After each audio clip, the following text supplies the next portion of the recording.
요나 2장 4절로 10절입니다.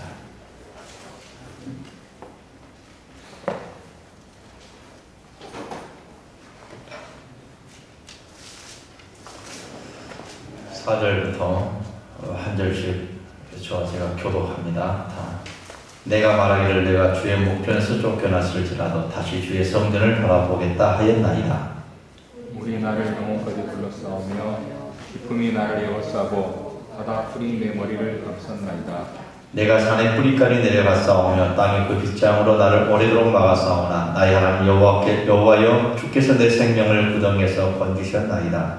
내 영혼이 내 속에서 피곤할 때에 내가 여호와를 생각하였더니 내 기도가 주께 이르러 싸우며 주의 성전에 미쳤나이다. 거짓되고 못된 것을 숭상하는 모든 자는 자기에게 베푸신 은혜를 버렸사오나 나는 감사하는 목소리로 주께 제사를 드리며 나의 서원을 주께 갚겠나이다. 구원은 여호와께 속하였나이다 하니라. 여호와께서 그 물고기에게 말씀하시며 요나를 육지에 토하니라. 아멘. 우리 이 땅에서 감사가 많이 메말라가는데 한 사람이 사람들이 얼마나 감사한지를 알기 위하여 실험을 해보았습니다. 방법은 매일 한 집에 10,000원씩 주는 것입니다. 그래서 여러분에게 다 10,000원씩 오늘 주었어요. 왜 10,000원을 주는지 몰랐습니다.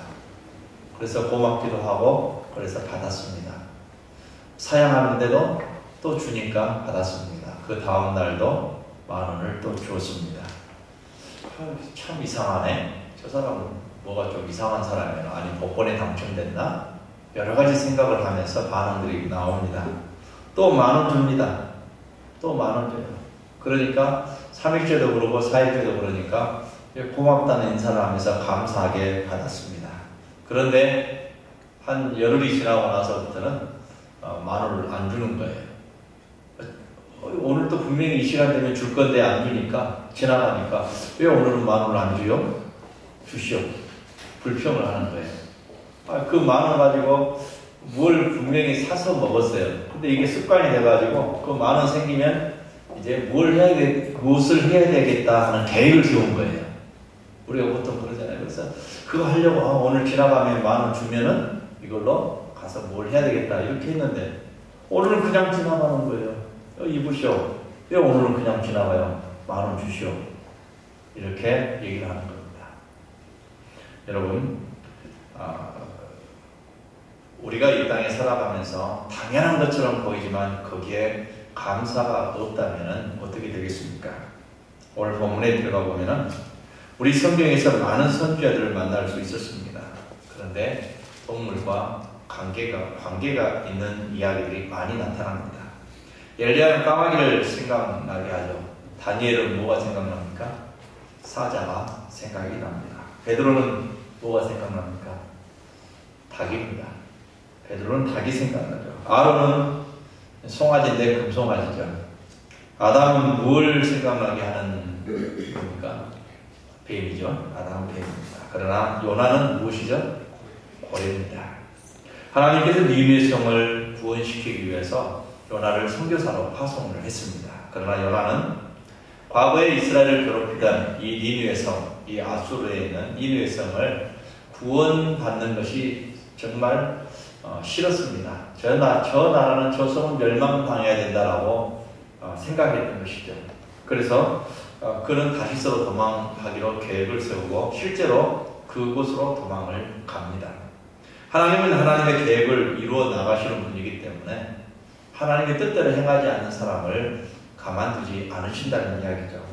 누가 하나님의 손길을 벗어날 수 있겠습니까? 이 도망가는 요나를 하나님은 쫓아가셔서 그를 바다 가운데 던져지게 하시고 그리고 고래와 같은 큰 물고기가 그를 삼키게끔 만드셨습니다. 왠지 요나는 죽을지도 모르는 그런 상황이 되었는데 그 물고기 뱃속에서 하나님께 감사하고 있다는 사실이죠. 오늘 본 말씀이 그 감사의 내용입니다. 나는 감사하는 목소리로 주께 제사를 드리며 나의 소원을 주께 갚겠나이다. 구원은 여호와께로 말미암나이다. 요나는 고래 뱃속에서 감사하는 목소리를 냈습니다. 그 감사로부터 시작해서 새로운 역사가 시작이 되었던 것이죠. 감사는 여유의 시작입니다. 감사한 사람은 여유가 넘쳐나는 것을 우리가 볼 수가 있습니다. 고래는 무엇을 먹든지 3시간에서 4시간이면 다 소화시키는 그런 동물입니다. 그 속에서 요나는 며칠을 있었냐면 3일간 있었던 것이죠. 3일 동안 있었으면 아마 요나는 이미 소화되어 가지고 뼈만 남았을 것입니다. 그런데 3일간 있었다는 것이죠. 예수님께서 3일 동안 계셨는데 몸이 썩지 아니하고 계셨던 것처럼 고래 뱃속에서 이 요나도 3일 동안 있었던 것이죠. 그래서 요나가 고래 뱃속에 3일 동안 있었던 것을 예수님께서 무덤 속에 3일간 계셨다. 여기에 비유로 예표로 이야기를 많이 하고 있습니다. 무덤과 같은 그곳에서 요나는 감사했습니다. 그랬더니 여유가 마음속에 생겨나기 시작을 했습니다. 이렇게 고백합니다. 요나의 여유 있는 목소리가 오늘 본문에 나오죠. 내가 주의 목전에서 쫓겨났을지라도 다시 주의 성전을 바라보겠다 하였나이다. 물이 나를 불렀을 때 영혼까지 하였사오며 기품이 나를 에웠고 바다풀이 내 머리를 쌌나이다. 내가 산의 뿌리까지 내려갔사오며 땅이 그 빗장으로 나를 오래도록 막았사오나 나의 하나님 여호와여 주께서 내 생명을 구덩이에서 건지셨나이다. 이렇게 고백할 수 있는 여유가 생긴 것입니다.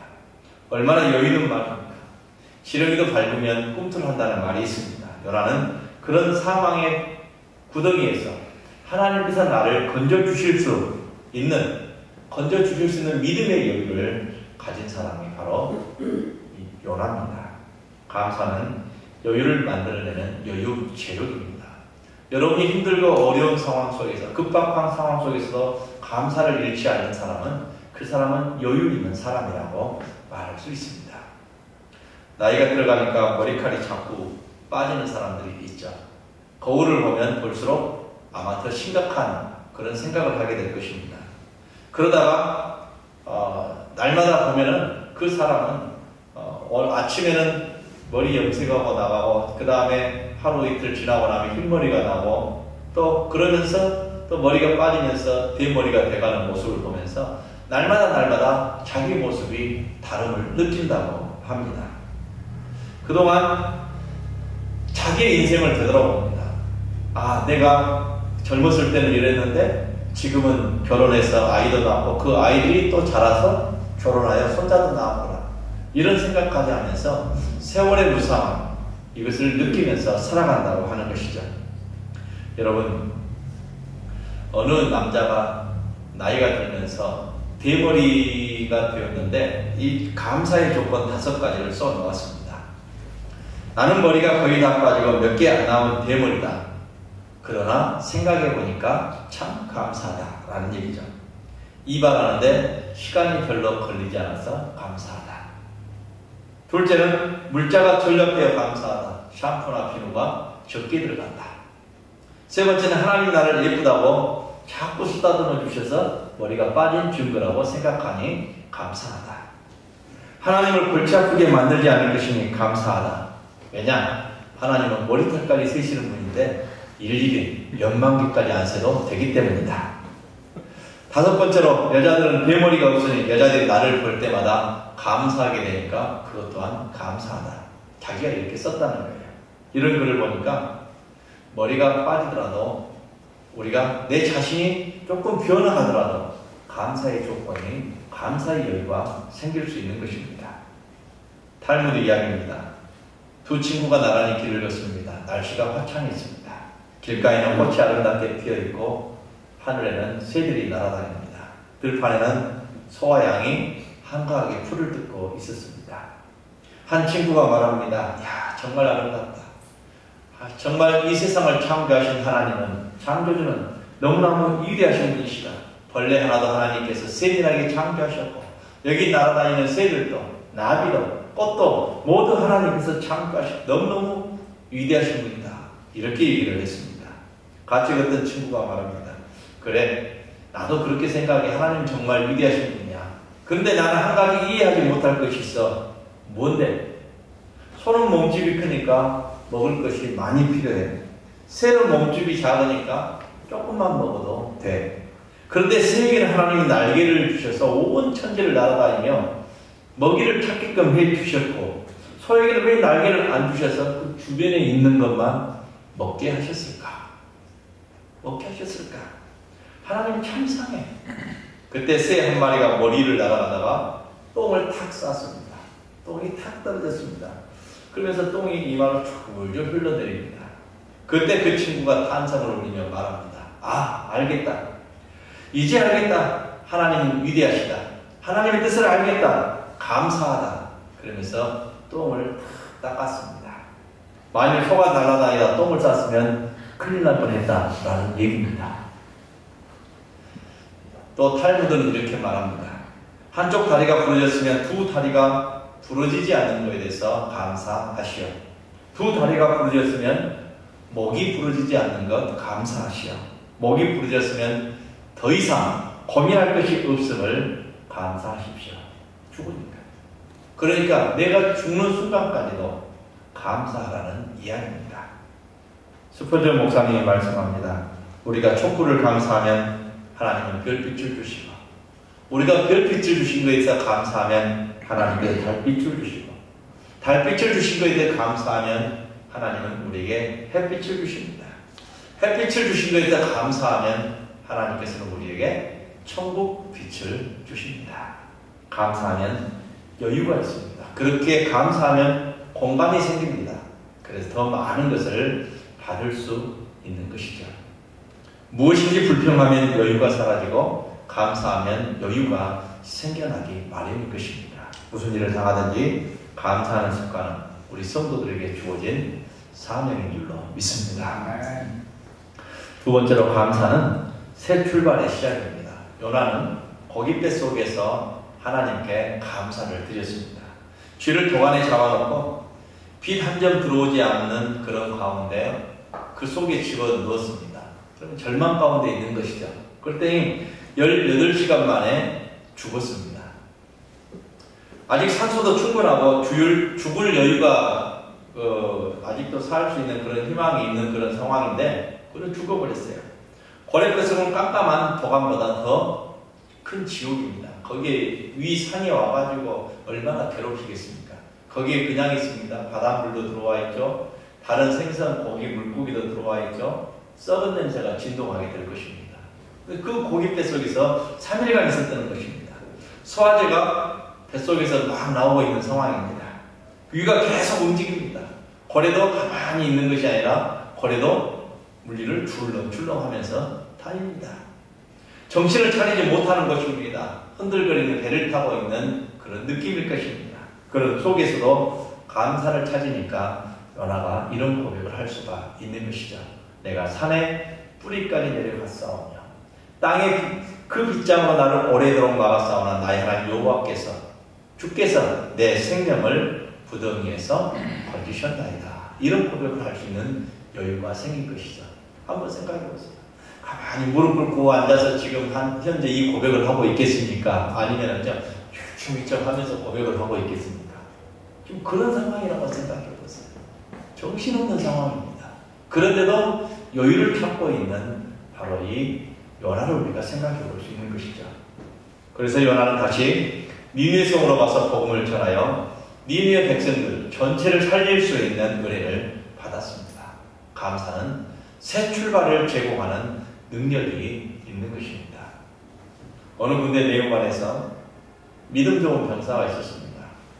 그래서 어느 날 예수 믿는 것을 싫어하는 상관이 분할을 벌여서 오른밤을 탁 때려버렸어요. 너희 기독교인들은 오른밤 치면 왼밤도 된다면서 자 왼밤도 대봐 하면서 오른밤을 분할로 벗어가지고 탁 때려버렸습니다. 눈물이 왈칵 쏟아졌습니다. 어떻게 해보지도 못하고요. 아마 요즘 같은 거 어떻게 될지 모르겠습니다만은 이런 일이 비일비재했습니다. 계급장 빼고 한바탕 하면 아무것도 아닌 것 같은데도 이 계급장이 도대체 무엇인지 나보다 며칠 군대 빨리 온 것이 무엇인지 늦게 온 것이 죄죠. 안 그렇습니까? 꼭 참고 감사드렸습니다. 하나님 그래도 한 대로 끝난 것으로 감사합니다. 2대 안 맞아서 감사합니다. 저를 사랑해 주시옵소서. 그 다음날 아침 그 상관이 눈을 떴을 때 깜짝 놀랐습니다. 오른밤을 탁 쳤던 그 후임병이 분할을 탁 바짝 닦아놓고 아주 대기하고 있는 거예요. 너무너무. 그래서 이 상관이, 이에 있던 이 고창이 변화가 됐어요. 마음의 변화가 됐어요. 그래서 예수 믿는 사람은 이런 거구나. 그래서 자기도 그 다음 주일 아침에 일찍 말끔하게 차려입고 나도 교회 함께 가자. 그래가지고 함께 교회를 나가서 신앙인이 되었다는 실제 이야기입니다. 여러분, 감사는 놀라운 능력을 발휘하게 되는 줄로 믿습니다. 존 좌이시라는 사람은 감사하는 사람 피 속에는 세 가지가 있다라고 얘기합니다. 하나는 그 사람의 감사하는 사람 피 속에는 예방죄가 들어있다. 예방죄가. 둘째로는 해독죄가 들어있다. 셋째로는 방부죄가 들어있다는 것입니다. 그래서 감사는 어떤 역경 속에서도 다 이겨낼 수 있고 그것을 해독할 수 있고 그리고 그것을 썩지 않게 할 수 있는 능력이 있다는 것입니다.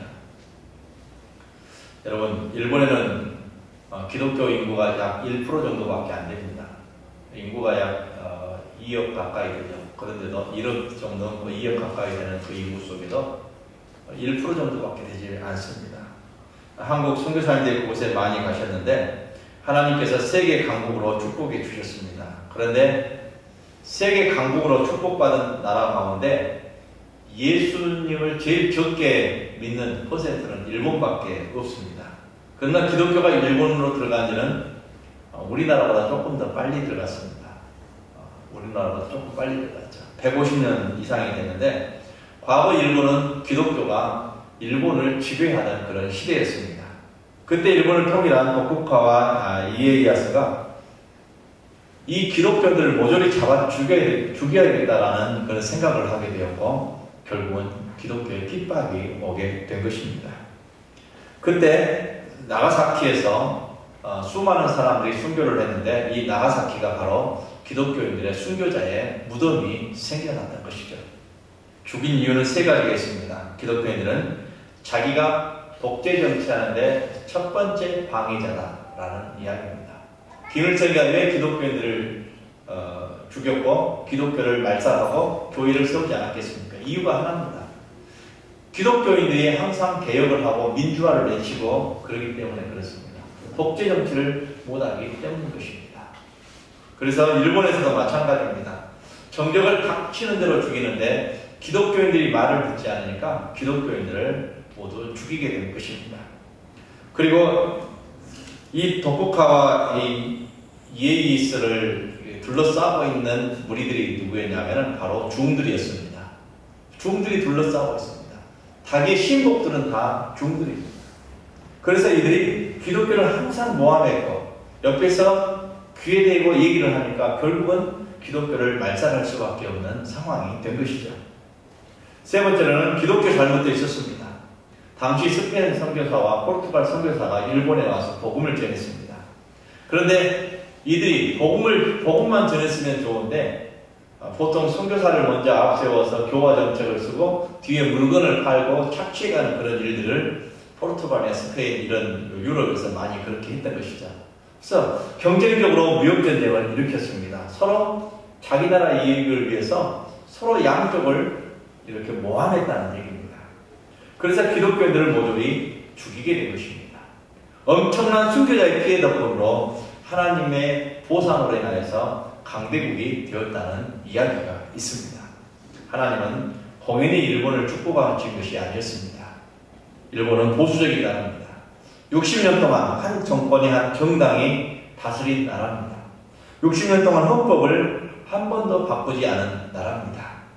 전도가 힘든 나라입니다. 3년에 한 명 전도하면은 실적이 좋다고 할 정도입니다.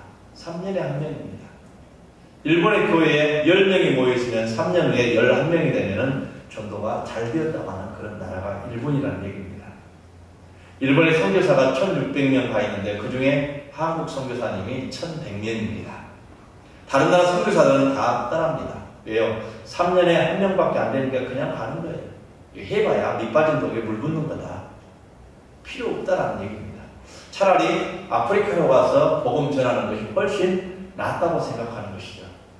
그러나 우리 한국 선교사들은 떠나지 않습니다. 떠나는 다른 나라 선교사는 이렇게 말합니다. 일본 사람들은 모르겠다. 두 번째는 아무래도 안 되겠다. 이 두 마디 하고 떠난다고 합니다. 우리 한국 선교사들은 이렇습니다. 된다. 하면 된다. 하나님이 이곳으로 우리를 보내주신 것에 대해서 감사하다. 반드시 하나님께서는 우리를 통하여 이루실 것이다. 이 믿음을 가지고 복음을 전하고 있는 분들이 한국 선교사님입니다. 그래서 한국 선교사들은 매년 늘어나고 있습니다. 앞으로 한국 선교사로 일본이 덮일 것이라고 얘기합니다. 감사하면 새 출발할 수 있는 것입니다. 감사는 기적의 시작입니다. 요나가 3일 동안 고기 뱃속에 있었습니다. 하나님께서 요나가 3일 동안 고래 뱃속에 있었어도 감사를 알고 났을 때 고래 뱃속에서 내보내 주셨다는 사실입니다. 오늘 보면은 감사했다는 말씀 바로 뒤에 고래가 요나를 육지로 토해냈다고 말씀하고 있습니다. 나는 감사하는 목소리로 주께 제사를 드리며 나의 소원을 주께 갚겠나이다. 그거는 여호와께로서 말미암나이다 아니라 여호와께서 물고기에게 명하심에 요나를 육지에 토하니라. 이렇게 말씀했습니다. 감사하니까 기적이 일어났습니다. 감사는 기적을 낳습니다. 내가 감사할 때 내 몸의 유전자가 또는 모든 세포들이 다시 살아나기 시작한다고 한다는 사실입니다. 세계 2차 대전 후에 거기는 지금 우리나라처럼 학교에서 점심을 먹지 못하는 아이들이 많이 있었습니다. 이때 어느 시골 작은 학교에 생긴 일입니다. 그 학교에 점심을 못 먹는 아이들이 20명가량 있었습니다. 그 마을에 살고 있는 부자가 점심때면 빵 20개를 들고 와서 그 아이들에게 하나씩 나눠 주었습니다. 그때마다 아이들은 서로 뭐가 조금 더 큰 것인지 거기서 거긴데 조금 더 큰 것을 찾으려고 아웅다웅 다투는 것입니다. 재빨리 가서 큰 것을 요령껏 집어가 탁 눈으로 봐가지고 얼른 집어가지고 이렇게 해나가는 거예요. 그런데 유독 한 아이만큼은 그렇지 않았습니다. 달랐습니다. 먼저 집어가지 않았습니다. 제일 마지막에 제일 작은 것 남겨놓은 것 여유있게 그걸 딱 집어가는 것이었습니다. 그러면서 항상 인사를 합니다. 먹을 것을 주셔서 감사합니다. 인사를 했어요. 이렇게 인사하고 사라집니다. 이런 일이 매일 반복되는 거예요. 그런데 하루는 그랬잖아요. 다른 아이들이 안 집어간 가장 작은 빵을 들고 부자에게 인사를 드리고 집으로 가지고 갑니다. 집에 있는 어머니가 점심을 못 먹으니까 그걸 같이 먹으려고 가지고 갔다는 것입니다. 집으로 가지고 와서 빵을 잘랐습니다. 그런데 깜짝 놀랐습니다. 깜짝 놀랐어요. 그렇게 해서 쭉 하니까 은화 6개를 빵 속에가 들어있다는 거예요. 그러니까 가만히 보니까 어머니가 그럽니다. 얘야, 이 속에 있는 돈, 은화가 6개인데 이것은 우리 것이 아니다. 우리 것이 아니다. 다시 주인에게 갖다 주도록 해라. 그랬더니 말합니다. 이 은화는 내 것임에 틀림이 없습니다. 그러면서 그 할아버지가 빵을 만들 때 일부러 넣어놓은 것이죠. 근데 이 빵은 내 것이 아니니까 갖다 주라고 그랬어요. 갖다 주니까 이 주인이 빵이 할아버지가 그러는데 이 은화는 내 것이에요. 내 것임에 틀림이 없다. 그러나 이것은 내가 너에게 준 것이다 라고 말하고 있습니다. 감사하는 사람에게 내가 주려고 이것을 놓았단다. 감사하는 사람에게. 이것은 하나님이 내게 주시는 것이다. 내게 주시는 것이다. 하나님은 감사를 아는 사람에게 기적을 주십니다. 감사는 기적을 일으키는 불씨인 것이죠. 400년 전에 영국에 길빈이라는 목사님이 계셨습니다. 그때 밀리온 천주교인이었기 때문에 개신교를 무척 박해했습니다. 길빈 목사님은 복음을 증거하다가 체포되었습니다. 전도자들을 사정없이 죽일 때입니다. 이제 죽을 운명에 처해 있었습니다. 그런데 체포하여 가는 경찰과 함께 가면서 하나님께 감사 기도를 드립니다. 경찰이 이상해서 물었습니다. 이제 조금 있으면 죽을 건데 무엇을 감사를 드리냐고 이렇게 묻습니다. 그때 말합니다. 예수님을 위하여 핍박을 받으면 장차 하늘나라에서 상급이 클 것인데 그래서 감사합니다. 그런데 잡혀가다가 돌풀에 탁 넘어져 버렸습니다. 그래가지고 큰 부상을 당했어요. 그러니까 어떻게 합니까? 그쪽 나라 외국에는 보통 부상 나오면 곧바로 병원으로 데리고 가죠. 그래서 병원으로 데리고 갔습니다. 그래가지고 팔이 부러져서 이제 치료를 하게 된 거죠. 입원하게 된 것입니다. 그러면서 또 그거에서도 감사합니다. 부상을 당해서 병원에 입원하게 되었으니 감사합니다. 다쳐도 이 정도만 다쳐서 감사하다는 얘기죠. 그런데 완치되기 전에 메리 여왕이 죽어버렸습니다. 그래서 지금까지 내렸던 모든 포고문이 무효가 되었고 정지가 되었습니다. 이 길빈 목사님은 그래서 생명을 건질 수 있게 된 것입니다. 나는 그때 잡혀가서 죽더라도 순교하는 것이 가장 상급이 클 것이었는데 그때 그것을 알고 감사를 드렸는데 이제 살아있으니 그 상급은 없지만 이제 하나님 그 새 생명을 주신 것으로 알고 더 열심히 복음을 전해야 되겠다고 그런 다짐을 했습니다. 우리는 잊지 말아야 될 것이 있습니다. 요나가 감사했다는 말씀과 고래가 육지의 요나를 토해냈다는 말씀입니다. 이것이 꼭 붙어있다는 사실입니다. 따로따로가 아니라 붙어있다는 얘기예요. 요나가 그동안 하나님의 은혜에 대해서 감사하지 못하고 하나님 주신 사명을 잃어버리고 그걸 피하여 도망갈 때까지 그의 삶을 한번 생각해 보시면 그는 하나님 앞에 크게 신실하지 못했던 사람입니다. 이중적인 사람이었다고 말할 수 있습니다. 사랑해라, 복음을 전해라 라고 했지만은 모든 사람을 사랑하지 못했고 자기 입맛에 맞는 사람만 사랑했던 사람이 바로 요나였습니다. 결국은 입맛에 맞지 않은 니느웨성 사람들을 위해서는 사랑할 수도 없었고 복음을 전할 수도 없었던 사람입니다. 그러나 요나가 고기 뱃속에 들어가서 3일간 있으면서 하나님을 만나게 되었고 그리고 그곳에서 감사를 깨닫게 되었고 감사했을 때 내 입맛대로 사는 것이 아니라 하나님께서 원하신 대로 살아가야 된다는 사실을 깨닫게 되었고 거기에 감사를 할 때 하나님께서 그의 생명을 다시 시작할 수 있도록 허락해 주신 줄로 믿습니다. 아멘. 감사는 시작입니다. 감사할 때 여유가 생깁니다. 또 새 출발이 생깁니다. 기적이 시작이 됩니다. 우리 성도 여러분들의 감사함으로 이러한 은혜와 복을 받아 누리시기를 주의 이름으로 부탁을 드립니다. 아멘. 기도하겠습니다. 아버지 하나님 감사합니다. 우리는 이 세상에서 교회에서 또는 신학교에서 귀한 하나님의 말씀을 배웁니다. 그러나 요나는 물고기 뱃속에 고래 신학대학에서 귀한 하나님의 말씀을 깨닫고 감사를 배우고 그것에서 감사함으로 귀한 주의 사명을 감당하게 된 줄로 믿습니다. 우리 성도들도 감사함으로 여유 있는 삶을 살게 하시고 감사함으로 새 출발을 하게 해주시고 감사함으로 기적을 맛보며 살아가는 우리 성도들이 다 되게 하여 주옵소서. 예수님의 이름으로 기도하옵나이다. 아멘.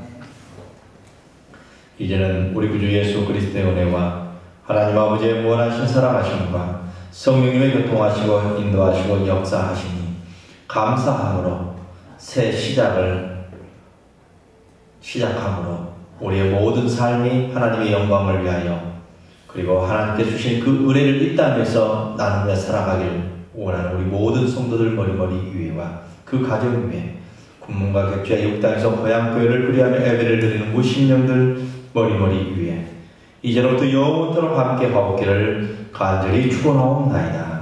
아멘.